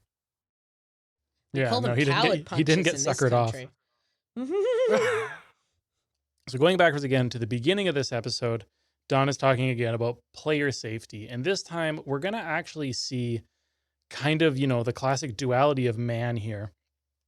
Because first he's going to talk about something that he is downplaying. He's going to talk over some footage of some guys getting absolutely clobbered in the head. And he's going to blame their injuries on a piece of their equipment that he hates. How you say deja vu? See, he went down, I don't know, that's a pretty close one right there. But look what cut him. It was, those guys, a good job he had a visor on. Yes, sir. Now, well, look what cuts him. You start falling, and it's the very same thing. It's almost the same spot, straight on. Good job he had a visor on. Oh, fuck. Yeah. Oh. It really reminds me of, there was a Mythbusters episode where they tested this myth that like steel toe boots are actually worse for you because, the myth goes, if some person in a factory, something heavy lands on their steel toe and it hits the thing so hard that the edge of it cuts their toes off. And as soon as they tried to myth bust it, they're like, well, it doesn't make any sense because the amount of force it would take to bend the steel toe boot in is so much that it would just obliterate your toes if you didn't have the steel. Yeah. And to me, it's the same logic with visors. It's like the visor cut his face, but he was hit so hard and directly in the face that it would have been worse if he didn't have a helmet on. So there's something about like the crumple zone of a car. Yeah. You know what I mean? Like it. And like these guys, like if you watch the footage of the kind of second guy, because I was two guys with the same kind of injury. The second one is being carted off the ice, and like you can see how concussed he is. You can see how woozy he is. But what Don is focused on is the broken nose and the small cut across it. He actually ragdolls. You know, he gets hit, and then you see him kind of like flop over. It's quite upsetting. Yeah, it's a bit of a theme here. Now, this is like literally seconds later. He goes in on another thing that was always a big bugbear of his, which was, I'm not going to explain it, but there was a rule that was incredibly dangerous. It didn't exist in international hockey. It was just in the NHL. And it did nothing but injure people. And like, this is something that was so blatant that even Don Cherry was on the right side of it. But he's transitioned from one player safety position to another. So here we go. And I just don't understand it. Watch this here. Look at this. Look, see the skate, touch the skate? Darcy, what are you doing? I mean, that is sad when they won't even do anything about it. When somebody gets killed, they'll do something about it. It wasn't even on the agenda. So I think for the order people are going to be watching and listening in, just kind of let those words kind of wrestle around your head of if something gets killed, they'll do something about it, and apply it forward to what they're going to talk about. So what was he talking? The skate touches the ski?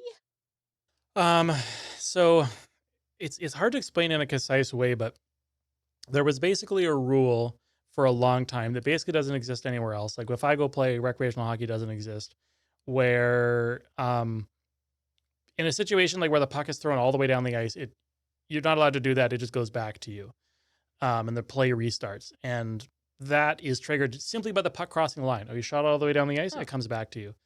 In the rule that the NHL had for a long time was if the defending player got back first, then play would stop and you go all the way back.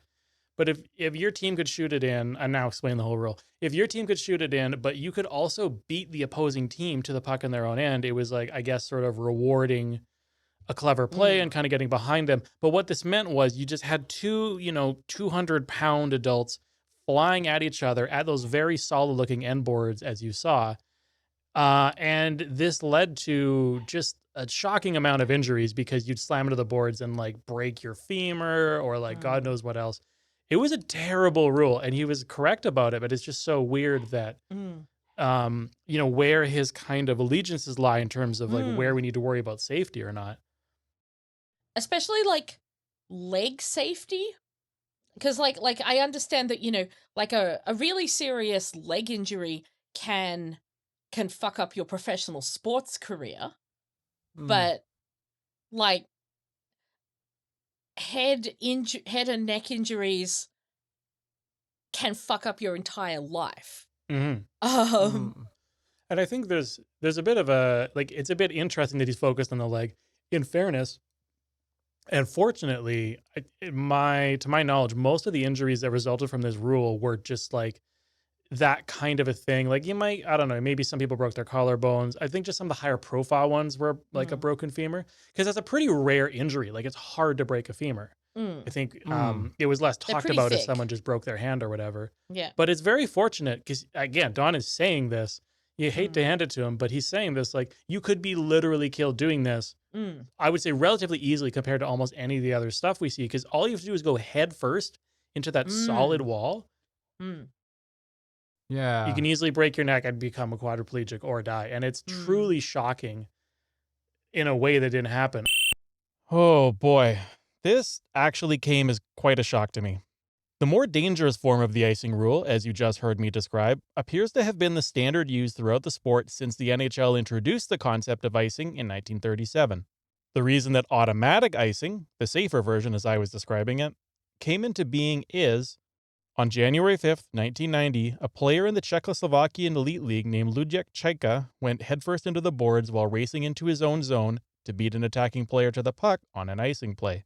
The injuries to his spine left him paralyzed and comatose until his death on February 14th.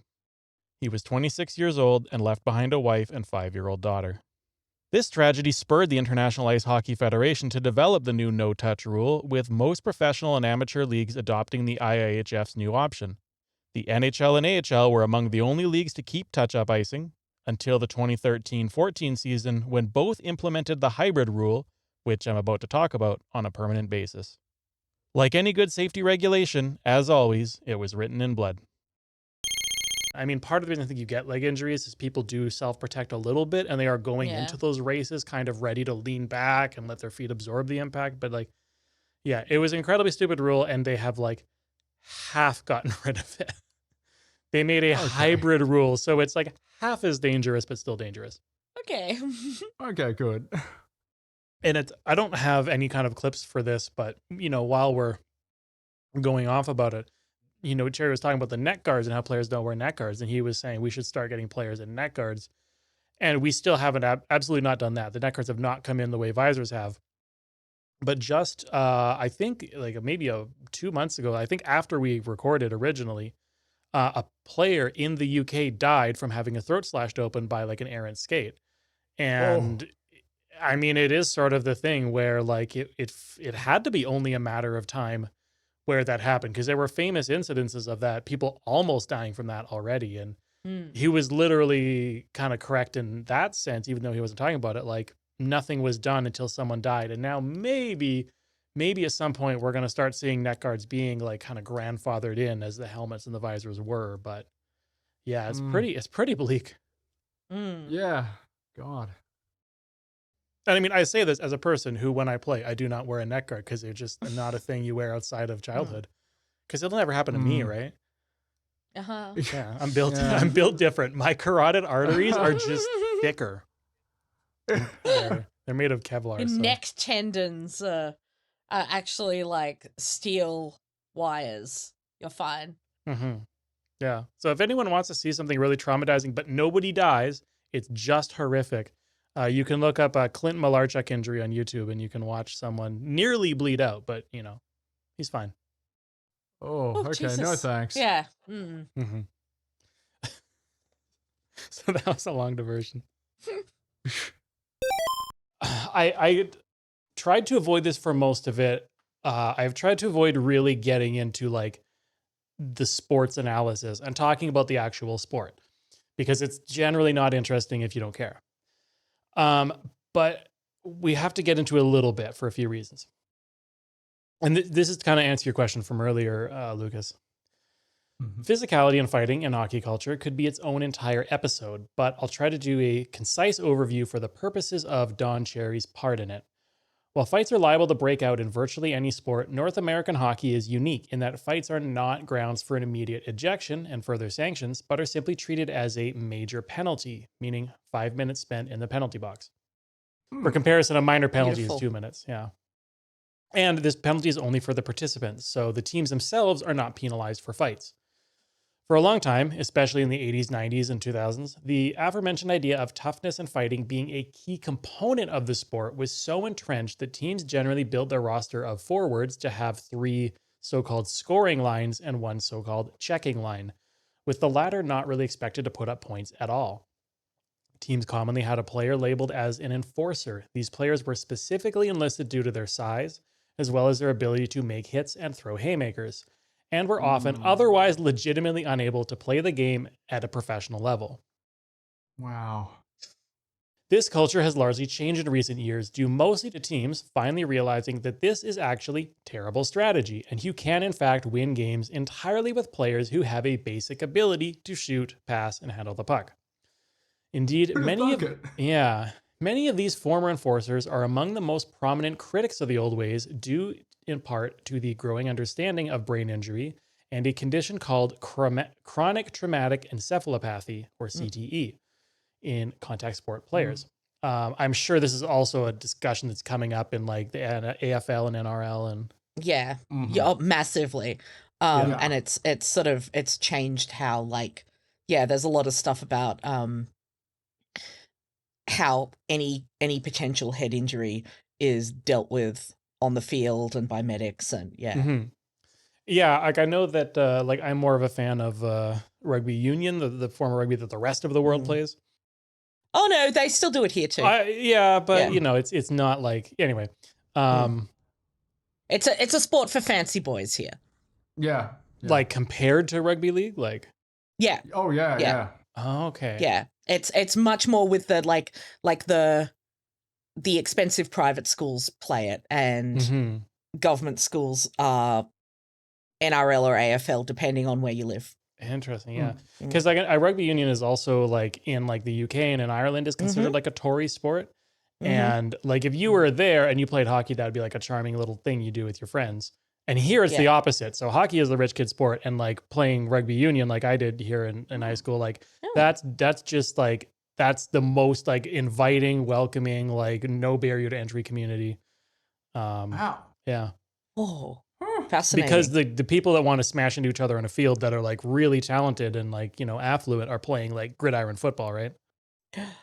Oh yeah, we don't really have a gridiron thing, but we do have but yeah, like rugby union is probably the most violent of the football codes here. Yeah, and I remember this as I was kind of dipping back into the rugby. I went to the Rugby Union World Cup in 2019, and like there was remember people talking about like what used to be called a really good hit is now like an illegal high tackle. Yeah. And yeah, you're going to see that in hockey as well. And like the NFL, like the American Football League, they have like officially, I think, endorsed the link between CTE and head injuries, whereas the NHL has not, and has like thrown a huge amount of interference trying to like basically be denialist about it. Issuing correction on a previous statement of mine regarding the National Football League. You do not, under any circumstances, gotta hand it to them. After spending entirely too much time trying to read up on this, I could go into detail about what exactly the various leagues, commissioners, and other executives have publicly said about the link between their sports, concussions, and CTE, but honestly, there's no point. All you need to know is that Roger Goodell sucks, Gary Bettman sucks, everyone involved here sucks. Wow. Yeah. Okay. These tough guys, these enforcers, unsurprisingly, not just due to the actual hits, but the fights, have become an overrepresented proportion of the sufferers in the sport. Numerous former fighters and agitators have come forward with their post-retirement struggles with mental health and addiction, and some have passed away prematurely. Perhaps most notably, in the summer of 2011, saw 3 high-profile deaths in this demographic. Derek Bugard died of a polysubstance overdose on May 13th at age 28. Rick Rippon died by suicide on August 15th at age 27. And Wade Belak died by suicide on August 31st at age 35. All 3 were posthumously diagnosed with CTE, and Bugard specifically was recovering from a concussion at the time of his death. Shit. With that in mind, let's turn to Don for his thoughts on former enforcers speaking out against fighting and violence in hockey. Oh no. Okay. Yay. Here is a clip from Don. Coach's Corner on October 6th, 2011. Yay, grapes. Bless them all. Our sadness this summer was unparalleled for the, obviously what happened overseas in the Russian plane crash and Brad McCurry, who we loved. But your brethren, Don, obviously it started with Derek Bugard, Rick Rippon, and Wade Belak. The feeling was that in all 3 cases, there's a connection that they were dealing with demons caused by their... Is that ridiculous? I'll tell you one thing there. You people that are against fighting, you should be ashamed of yourself. You took advantage of that to make your point on fighting. You should be ashamed of yourself doing something like that. I did a little research. Since 1999, there's been 8 guys commit suicide, and there were not one of them was a fighter. And when I played, I remember 4 guys. I'm just going to interject here. I looked into those numbers he's citing. As far as I can tell, they're made up. I don't know where he got these like 8 and the 0. Anyway, moving on. Before we move on, there's just this wonderful thing where Don McLean, his co-host, is just like, oh, it's very sad, and you can just see Don kind of poised. His like hands are on the desk. He's got his like head kind of arched back. It's just like, oh man, he's just ready to spew the dumbest shit you've heard in your life. It would be beautiful if it were not like terrifying to behold. Right. Yeah. And you noted the hands on the desk because that'll remember that one for later, or just track his hands. It's good to be observant of the patterns. They're fun. Oh boy. Here we go. committing suicide. Not one of them was a fighter. But you jumped on this with both feet. You should have been ashamed of yourself. But the ones that I am really disgusted with, and I hate to say this when the kids are listening, what George LaRocque said about the bunch of pukes that fought before Stu Gribson, Chris Nyland, and Jim Thompson. The reason that they're drinking drugs and alcoholics because they fight. You turncoats, you hypocrites. There's one thing I'm not, is a hypocrite. You guys, you were fighters, and now you don't want guys that make the same living you did. Don Cherry in the Coach's Corner on Hockey Night in Canada. Yeah. You people who are having lifelong health problems because of, needless violence in the sport, you're hypocrites. For not wanting people to get CTE. Another thing to put on your vision board there is the phrase "you people." You'll see that come up a lot. We have got always a great one. Mm-hmm. Also, some wonderful angry old man pointing. Mm-hmm. It's real accusatory pointing. I love to see it. And you'll notice he named 3 players' names, and this incident is quite singular among the ones we're covering today, in that Cherry later actually apologized for it after the named players threatened legal action against him. Just to give you an idea of how hard he whiffed on this one, part of the reason Cherry backed down was said threat of legal action, but he was going so far off script here that even he later acknowledged he got his facts wrong. I don't know exactly why he lumped these 3 players together, because the only mentions I could find of them in the same place were in reference to this on-air incident.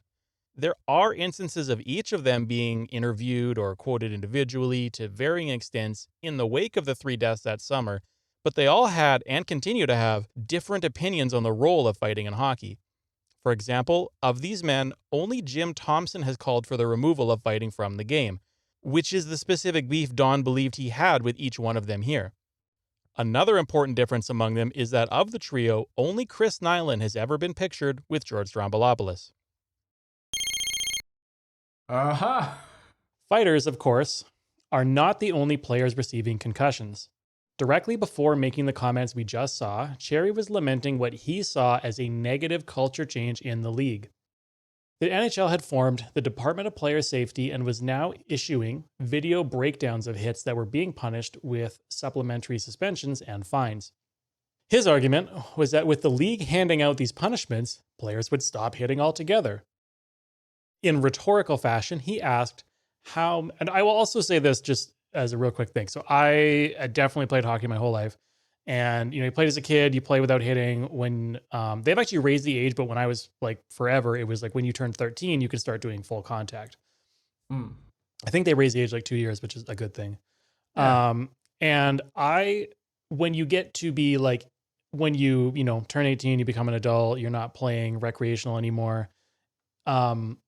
Unless you are playing competitively, you're just playing recreationally, it goes back to non-contact. It's just not a thing you do in adult recreational leagues. And I have more fun now that you're actually just playing a sport of playing rather than playing a sport of just trying to brutalize each other. It's way more fun and way more safe. So keep that in mind. You don't have to worry about I'm an adult who works a job. Am I going to have no, even you've still got the risk of broken legs, but am I going to have to worry about getting my neck broken? Yep. So in rhetorical fashion, he asked how many games the Department of Player Safety would give to a player named Scott Stevens, who played primarily in the 80s, 90s, early 2000s, and was famous for delivering massive body checks. And for context, this discussion is happening in 2011. Grapes made his point over a montage of Scott Stevens' hits, several of which, everyone should consider as a content warning, show players literally being concussed on screen. Ooh. Oh, no. These can be confirmed not only by the fact that these concussions were diagnosed and documented after the fact, but you can also frequently see what's medically termed decorticate posturing, colloquially known as the fencing response, which is an established indicator of a serious traumatic brain injury. So the original sequence just shows a bunch of big hits that he's trying to say, come on, would you suspend this? I did a little journalism here and I figured out what all the hits were and whether or not that player had a documented concussion. So I've helpfully marked the following sequence with whether the player being hit suffered a known concussion or not. So if you're just listening on audio, there'll be a a buzzer, meaning no concussion, or a bell, meaning there is a concussion. Ready? Yep. Okay. Yep. Oh yeah, and again, this is the same Coach's Corner segment. I've just kind of gone backwards in it. Well, how many games would you give Scott Stevens, Hall of Famer? Everybody loved this guy. We used to say, what a hitter, boy. What a guy, Hall of Famer. How many games would you give him for this one? And you'll enjoy this, folks, because you're never, ever going to see it again. Never. In our sport, and I'll get into that later maybe. And that was there. You'll never see it again, and it's ridiculous what they've done. The players will not hit. Guaranteed. Oh. That's grotesque. For those of you keeping score at home, that was 5 out of 7 hits were concussions. The bell did make things cheerier, so thank you for that. Yeah. But, you're welcome. Otherwise, that was kind of upsetting. Yeah. Shit. The selective editing says a lot here. The third hit, or the first concussion, on a player named Ron Francis does not show Francis repeatedly losing his balance and unable to stand on his skates as he attempts to leave the ice under his own power. The fifth hit on Francis' teammate Shane Willis a few nights earlier does not show Willis lying prone, bleeding profusely from his face onto the ice, nor does it show his ensuing concussions or their impact on his career. The sixth hit, a very famous one on Eric Lindros, isn't able to show you that it was his 6th concussion in a little over 2 years, or that he has no memory of the event. The 7th and final hit is on a player named Paul Correa, and this is extremely famous. There's a lot going on here as well. A while before this, he'd had 4 concussions in a span of 3 years, making that one his 5th. From other TV angles, there's a distinct pause as Correa lays motionless on his back before his breathing resumes very suddenly, visibly fogging up his visor. Here's one journalist describing it in an interview years later. So many people remember just that moment because it was so startling. I'm sitting there in the building and I thought he was dead. Honest to goodness, I thought he was dead. Or could have been dead. He didn't breathe. Most people in the arena didn't breathe as well because there was that fear. This is back to me. It's worth noting that Correa came back to the players' bench a mere 11 minutes later, and not long after, scored what was stand as the game-winning goal, forcing the Stanley Cup Finals to go to a deciding 7th game. Years later, he told the same journalist I just quoted that he has no memory of the game at all. So this is from that journalist again. Jeez. Paul went into the dressing room, came back to the bench, scored a goal, and has no recollection of scoring it, and doesn't remember playing in Game 7 back in New Jersey either. It's pretty frightening. That's horrific. Yeah. I think the older I get, the more worried I get about mental stuff, just me personally. And also I have a grandparent who is dealing with a little bit of dementia right now, so it's kind of hot on my mind, but that sounds grotesque, and I have noticed in recent years, my friends who pay attention to sport really like that the violence is, even in contact sports, you don't get excited for player fights to break out, I don't think. Because I think people understand that, no, this is grotesque. If someone gets badly injured, we all kind of know the signs of it now. Yeah, there has been a culture shift for sure. So we're not done with this clip though, with this one segment. So we're going to move backwards again through this same segment. And also, I should be noted that, so especially with that last, so if we compare the last 2 hits I talked about, the one was a guy named Eric Lindros, and he's getting interviewed about it later. And you see this a lot with these guys that, were hit by guys like Scott Stevens, where they're like, oh yeah, I had my head down. They're still years later, they had all these post-concussion problems, but they still buy into that idea of you're supposed to keep your head up. It's, the onus is on the person getting hit not to be concussed. Cool. Which is super cool.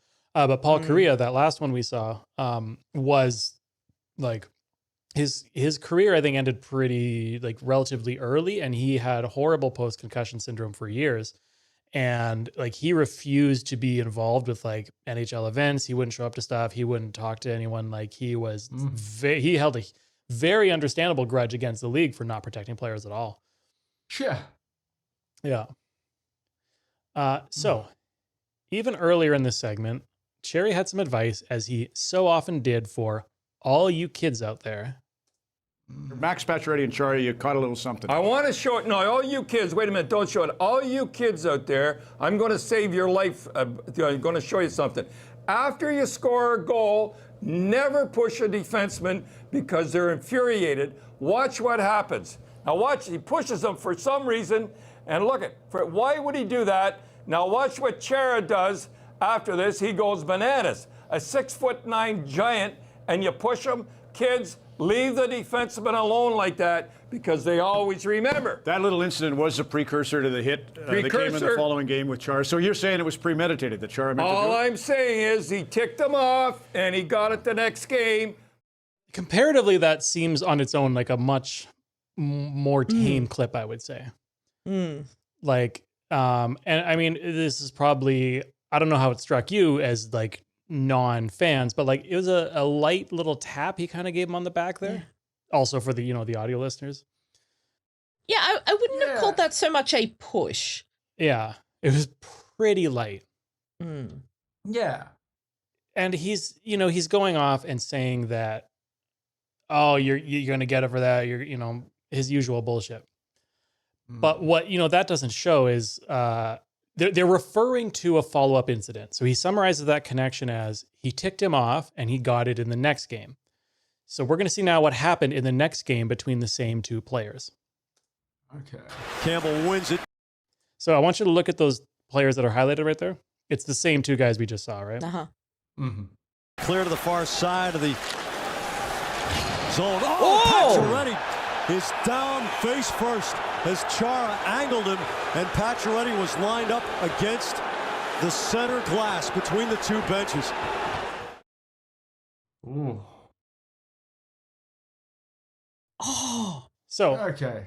Yeah. Yeah.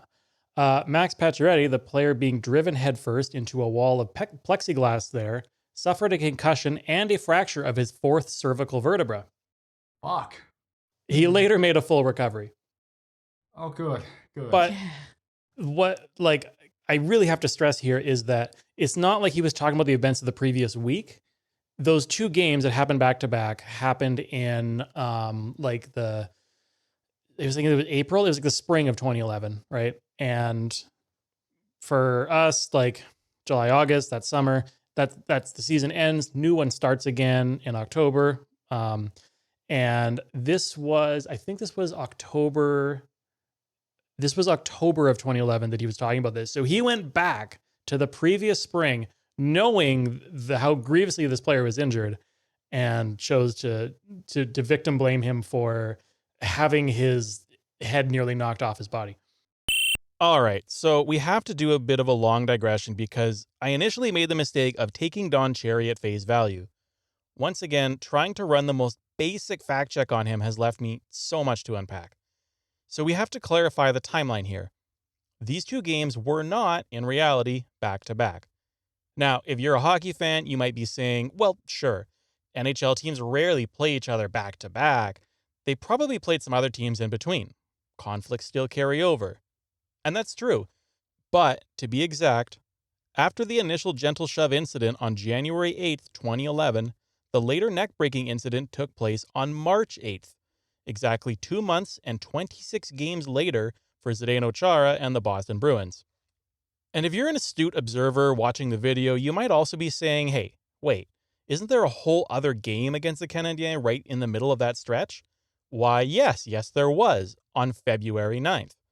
And what a game it was. 14 goals, 116 penalty minutes, including 3 pairs of fighting majors, which does not adequately convey the sheer amount of punches thrown in this game. We even got a goalie fight. And yes, both of these players played in that game. And yes, Chara tried to fight Pacioretty. So did one of his teammates, because it's important to remember at this point in time, every single player on each team hates every single player on the other team. There are entire video essays made just on this rivalry in this period if you really want to drill into it, and I'll put a link in the description if you do. But Cherry has no time for such depth. He's here to frame it as though it was an isolated pair of incidents between these two, where the latter happened entirely because of the former and in quick succession. Never mind that there was a huge game in between that completely ratcheted up the anger of everyone involved. But my point here is not just to nitpick his analysis. We could do that with any episode because he's always full of shit. What's egregious about this broadcast is that this episode is, as I said, from the next fall. Specifically, it is from October 6th, opening night for the 2011-2012 season. And Don wants to spend opening night telling us that he did some sleuthing and uncovered something groundbreaking and important from 7 months ago. But here's the kicker. He wasn't even close to being the first to suggest that this little push to Chara's back could lead to retributions. No, Boston's annoying dipshit TV announcer Jack Edwards made this point all the way back in February while doing the play-by-play for that game in the middle. Everybody's paired off. Chara wants a piece of Pacioretty, who's tied up with Camper. Chara says, "You're mine, buddy. I remember the push in OT." Numbers taken, memories long, nastiness aplenty. And again, it cannot be stressed enough. Edwards made this comment before anyone was injured. Jerry made his point knowing fully well about the concussion and the C4 fracture. But anyway, even with the clarification on the time frame, was it far-fetched to suggest that a grown man would hold a 2-month grudge across multiple matchups over an extremely minor violation of decorum? Absolutely not. Hockey players are extraordinarily messy bitches. But to me, it's a perfect example of why Grapes is just the platonic form of, if it's new, it isn't true. If it's true, it isn't new. A different loudmouth media guy had beaten our boy to the punch by over half a year, and he was still chomping at the bit to show us what he'd seemingly spent the whole summer cooking up down in the lab, which really demonstrates just how monomaniacal he was about these things, because how crazy do you have to be to spend all your free time poring over old hockey footage looking for patterns? Never mind, don't answer that. Yeah, this isn't a, like, oh, we crashed into each other ice skating. It's like he's got his, for the listeners, like, Chara, I guess his name is, like, has got his fist up, like, you know, charging this dude's head into the glass. Like, he's shoving that, yeah. And, like, there might It's be... not a body check. Yeah, you can get into plausible deniability of, like, was he... Like, this is a unique spot in the rink where there is a corner you can run into. Normally the glass goes all the way around, but where the player benches are, there is that 90-degree corner.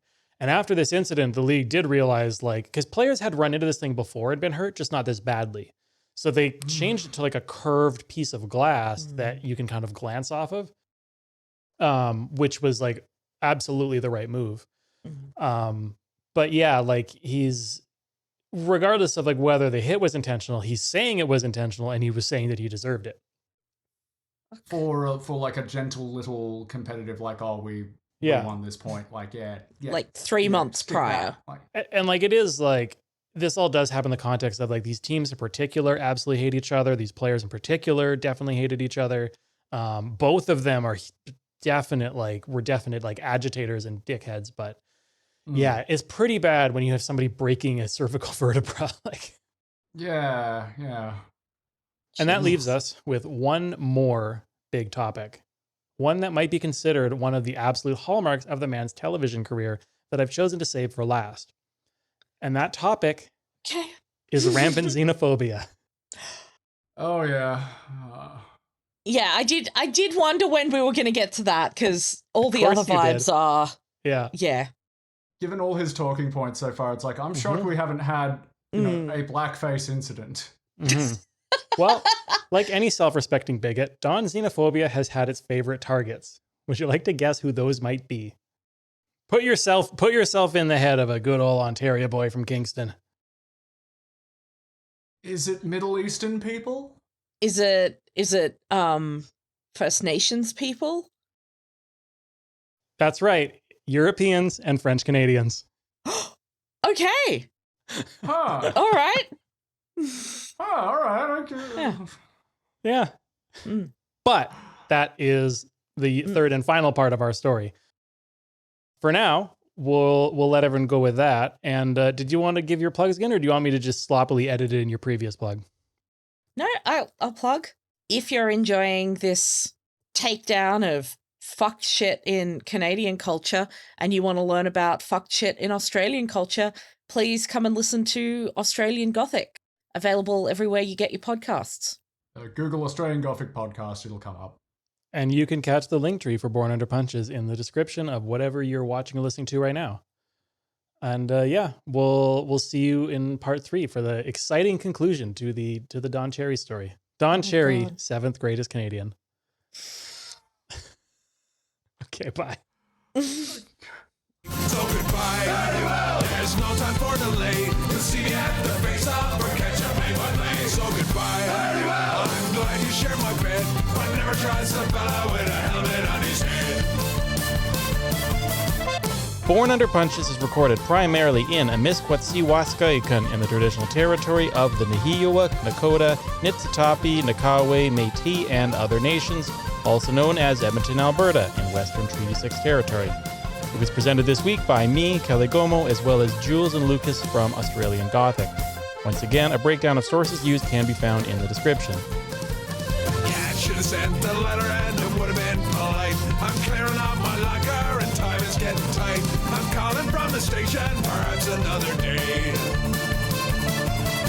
They're calling up a rookie and they're trading me away. So goodbye. Very well. There's no time for delay. You'll see me at the face-off or catch up play by play. So goodbye. Very well. I'm glad you shared my bed, but never trust a fella with a helmet on his head. No, never trust a fella with a helmet on his head. Don't ever trust a fella with a helmet on his head. Very well. Thanks for listening, and happy trails to you. Oh, sorry. This is the handsome rogue, of course. The Canadian prince himself. Mm-hmm. This is phenomenal. Yeah. The real greatest Canadian. That's right. That's who should be winning it now. Yeah. Yeah. They redid it. Mm-hmm.